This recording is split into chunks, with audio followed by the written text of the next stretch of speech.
నువ్వు బాధల్లో ఉంటే ఒకడు పలకరించడు. కానీ యేసు ప్రభు నమ్ముకున్నావంటే ప్రతి ఒక్కడు వచ్చి నీకు లెక్చర్ ఇస్తుంటాడు. ఇంట్లో జలనోడు కూడా, దేవునికి స్తోత్రం. ఇంట్లో జలనోడు కూడా ఇంట్లో పోతే తలుపేసి తనులు తింటుంటాడు.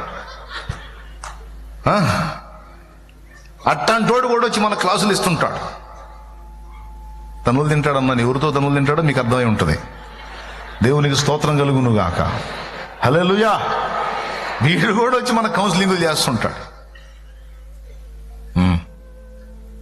అంటే చెత్త కౌన్సిలింగ్లకి బెండ్ అయిపోయి,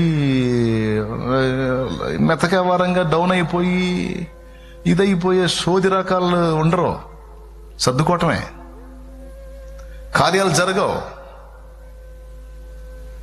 చంపినా, బతికించిన, ముంచిన, తేల్చిన, ఉంచిన, తీసుకున్న నువ్వే ప్రభువా. ఈ ఊపిరి నీతోనే ప్రభువా. నువ్వే నిజమైన దేవుడు, నువ్వే నా రక్షకుడివి, నువ్వే నా కోసం ప్రాణం పెట్టినవు.